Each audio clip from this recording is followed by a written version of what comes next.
Hello दोस्तों, स्वागत है आप सभी का। तो आज की इस वीडियो में हम लोग जो है रिज्यूम बनाना सीखेंगे। रिज्यूम का ज़रूरत जो है आपको किसी कंपनी में देना हो या फिर किसी ऑफिस में ज़रूरत हो या फिर कहीं जॉब के लिए जा रहे हो तो वहाँ पे आपसे रिज्यूम मांगा जाता है। तो रिज्यूम को कैसे बनाना है, पहले हमें स्टेप बाय स्टेप कैसे लिखना होता है वो समझेंगे। चलिए स्टार्ट करते हैं। रिज्यूम बनाना यहाँ पे हम लोग सीखते हैं।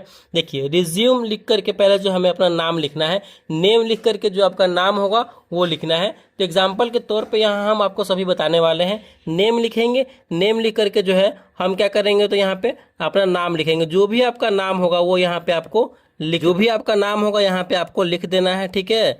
तो यहाँ पे नाम लिख देने के बाद जो है आपको नीचे लिखना है फादर्स नेम, ठीक है।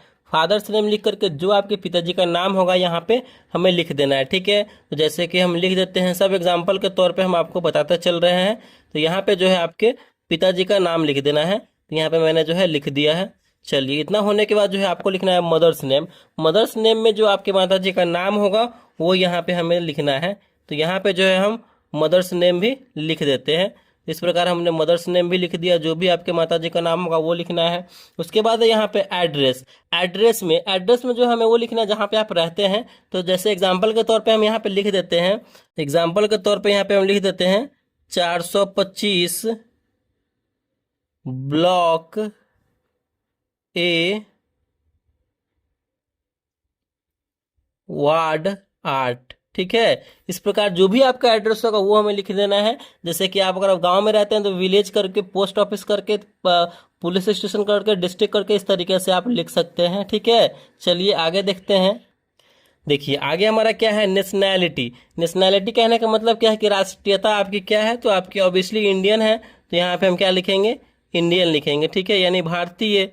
इतना करने के बाद नेशनैलिटी लिखने के बाद डेट ऑफ बर्थ, जो आपका डेट ऑफ बर्थ होगा ना वो हमें लिखना है। जैसे कि एग्जाम्पल के तौर पे हम लिख देते हैं 20/4/2001, ठीक है। जो भी आपका डेट ऑफ बर्थ होगा वो यहाँ पे हमें लिख देना इस तरीके से। उसके बाद डेट ऑफ बर्थ लिखने के बाद नीचे आना है, रिलीजन लिखना है। रिलीजन कहने का मतलब कि आप कौन से धर्म से आते हैं, सिख धर्म, ईसाई धर्म, मुस्लिम धर्म, हिंदू धर्म, जो भी आपका धर्म होगा वो यहाँ पे हमें लिख देना है। तो यहाँ पे हम एग्जाम्पल के तौर पर सब लिखते चल रहे हैं। चलिए, रिलीजन हो जाने के बाद हमें लिखना है जेंडर, यानी आपका लिंग क्या है, स्त्रीलिंग है या फिर पुल्लिंग है आप, तो हमें क्या लिखना है, जेंडर। आप अगर मेल है तो यहाँ पे हम लिखेंगे मेल, ठीक है। फीमेल है तो आप लिखेंगे फीमेल। जेंडर लिखने के बाद जो है नीचे आपको मैरिटल स्टेटस देना है। मैरिटल स्टेटस कहने का मतलब क्या है कि आप शादीशुदा हैं या फिर विवाहित हैं या फिर अविवाहित हैं। अगर आप विवाहित हैं तो मैरिड लिखेंगे, अविवाहित हैं तो यहाँ पे अनमैरिड लिखेंगे, ठीक है। तो यहाँ पे हमें मैरिड या फिर अनमैरिड लिख देना है, जो भी आप होंगे। चलिए, इतना करने के बाद जो है हमें नीचे मोबाइल नंबर देना है। मोबाइल नंबर जो आपका जिस पे चालू होगा फ़ोन नंबर, जिस पे बात होता होगा, वो मोबाइल नंबर जो है यहाँ पे आपको दे देना है, ठीक है। इस प्रकार जो है मोबाइल नंबर आपको दे देना है। चलिए, मोबाइल नंबर देने के बाद नीचे हमें ईमेल भी देना है। मोबाइल नंबर के जस्ट नीचे जो भी आपका जो है ईमेल होगा वो यहाँ पे जो है हमें ईमेल दे देना है।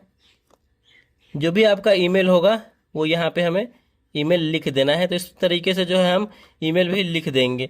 चलिए, ईमेल होने के बाद जो है अब हमें क्या करना है, ईमेल लिखने के बाद आपको जो है क्वालिफिकेशन देना है। क्वालिफिकेशन कहने का मतलब आपने कहाँ से कहाँ तक की पढ़ाई की है, आपने पहला जो है कौन सा एग्ज़ाम दिया हुआ है। तो आपने 10th किया हुआ है तो यहाँ पे हम लिखेंगे 10th। किस बोर्ड से किया है, सीबीएसई बोर्ड से किया है तो यहाँ पे हम सीबीएसई लिख देंगे, सीबीएसई। पासिंग ईयर आपका कौन सा रहा है, अगर आपने 2016 2017 जब भी जिस भी ईयर में पास किया है वो लिख देना है। और कितने परसेंटेज आए हुए हैं वो भी यहाँ पे लिख देना। जैसे कि आप मान लेते हैं आपको 80% आए तो 80% यहाँ पे हमें शो कर देना है, ठीक है। 10th के बाद आपने क्या किया है, 12th किया है तो यहाँ पे हमें 12th ऐसे लिख देना है, ठीक है। कौन से बोर्ड से, सीबीएसई बोर्ड, जो भी आपका बोर्ड होगा, अगर जिस भी स्टेट से होंगे जो भी आपका बोर्ड होगा वो लिखना है। सीबीएसई 2016 से 2 साल का होता है तो 2018 में आपने किया है, ठीक है। और इसमें जो है आपको 78% आए हैं। मतलब जो भी होगा आपका यहाँ पे हमें लिखते चले जाना है। उसके बाद आपने ग्रेजुएशन किया है, बीएससी किया है या फिर जो भी किया है वो यहाँ पे हमें लिख देना है, ठीक है। पटना यूनिवर्सिटी है तो पटना यूनिवर्सिटी, दिल्ली यूनिवर्सिटी है तो दिल्ली यूनिवर्सिटी, ठीक है। जो भी आपका यूनिवर्सिटी होगा वो हमें यहाँ पे लिख देना है। कौन से ईयर में पास हुए हैं आप, 2021 हो जाएगा, 3 साल का, तो यहाँ पे आपको 5% आए हैं तो वही हमें यहाँ पे शो कर देना है। जो भी आपका परसेंटेज होगा जिस भी साल आपने किया है, तो इस तरीके से हमें फॉर्मेट बनाना है और लिखना है। जब क्वालिफिकेशन हो जाएगा आपका, तो नीचे यहाँ पे हमें हॉबीज कहने का मतलब क्या है कि आपकी कौन कौन सी आदतें हैं, मतलब कौन कौन सी आपकी हॉबी हैं जो आपको ज़्यादा पसंद आती हैं। तो यहाँ पे जैसे कि ले लेते हैं हम क्रिकेट प्लेइंग, मतलब आपको जो है क्रिकेट खेलना अच्छा लगता है। उसके बाद ले लेंगे आपको डांस करना अच्छा लगता है, या फिर आपको ले लेंगे रीडिंग बुक, मतलब बुक रीड करना अच्छा लगता है। मतलब जो भी आपका होगा हॉबीज़, वो यहाँ पे हमें लिखना है। हॉबीज़ लिखने के बाद हम लैंग्वेज लिखेंगे, मतलब आप कौन कौन से लैंग्वेज जानते हैं। जैसे कि आप इंग्लिश जानते हैं तो इंग्लिश यहाँ पे हम लिख देंगे, ठीक है। इंग्लिश, अगर हिंदी जानते हैं तो यहाँ पे हम हिंदी लिख देंगे। उसके बाद अगर आप मराठी जानते हैं तो मराठी, भोजपुरी, या फिर कोई भी लैंग्वेज जानते हैं तो हमें वो भी लिख देना है, ठीक है। उसके बाद डेट लिखना है हमें, जो आज का डेट होगा वो लिखेंगे, और प्लेस मतलब जिस से जहाँ से आप लिख रहे हैं वो लिख देना है।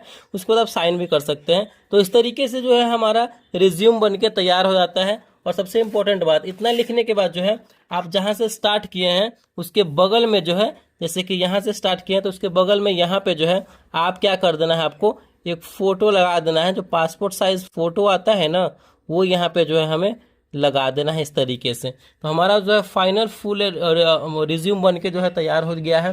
तो इस तरीके से जो है हमें रिज्यूम बनाना है। कहीं भी आप दे सकते हैं जॉब के लिए, या फिर जहाँ भी ज़रूरत पड़े रिज्यूम का। तो आई होप रिज्यूम बनाना आप समझ गए होंगे, सीख गए होंगे। तो अगर वीडियो आपको अच्छा लगा, पसंद आया, तो प्लीज़ वीडियो को लाइक कीजिएगा। चैनल पर नया है तो चैनल को सब्सक्राइब जरूर कीजिएगा। Thank you.